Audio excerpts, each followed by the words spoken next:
So welcome to the SuperSCADA training video on feeders. So if you go to the top left hand corner here, the home menu, then go to SuperSCADA, then go to parameters, and then go to feeders. So this plant has a number of feeders. These feeders you can see here go on to Wear 1, and there's some other ones as well. ML1 happens to be a metering feeder. So if you look at one of the feeders here, so these are the parameters. So let's start with lower tolerance. So when it feeder runs and then it stops, it's got to be within 30 kgs of the target weight. That's the lower one, or it's got to be not above 30 kgs. If it's below 30 kgs from its target weight, so just say for instance you wanted 200 kgs and it stopped at 100, that would be a value lower than the lower tolerance. It will actually jog, and therefore this parameter here, jog time, it's 2 seconds, so it will jog for 2 seconds, and then it will check the weight again against the lower tolerance, and it will continue to do this up to the jog limit 9 times. If when the feeder stops it's above the upper tolerance, so if it requires 200 and it goes above 230, then it will just stop and alarm and wait for the operator to do something. So because of the various mechanical restrictions, this is the minimum inclusion you can have into this, for this feeder, into this weigher, 10 kgs. It would be impractical to try to weigh anything less, and the maximum it's set for 2000 kgs, but this happens to be the capacity of the main weigher.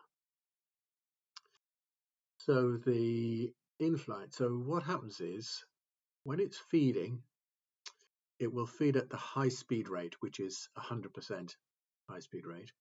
So when it gets to 20 kgs from its target weight, then it will drop it to the low speed. So it will drop it to a quarter speed. And then when it gets to within, in this particular case, the in-flight, 12.34 kilos from its target weight, then it will stop the feeder and then let it settle out for the appropriate time, which is in the feeder, in the feed device parameters. The low speed volume flow rate and the high speed volume flow, they're just for simulation.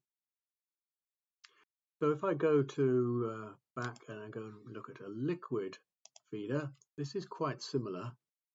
So the tolerance, so the maximum tolerance is 10 kgs for the upper and lower. So if it cuts off and it's 1 kg less than the required weight, in this particular case it can jog.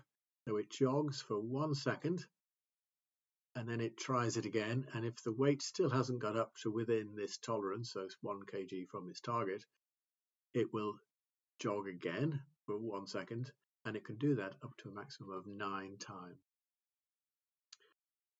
So because of mechanical restrictions, this feeder, you can't ask for less than 1 kg, and you can't ask for more than 1000 kg. Now that's obviously impractical, but in theory, a metering feeder, you could feed any amount of material in there. So like the main feeder into a main weigher, the in-flight, so when it feeds, it will feed until it gets to 0.5 of a kg below its target, and then stop the feeder and then it settle out, and then it checks the weight. This particular case, if you happen to have a 2-speed feeder, then these are the values here. So it would go initially at 100% of its speed and then slow down to 50. And when it does that, it swaps from high speed to low speed 5 kilograms from its target weight. And the bottom two here, the flow rates, these are just for simulation. So I hope that explains it, feeders and the parameters. Thank you.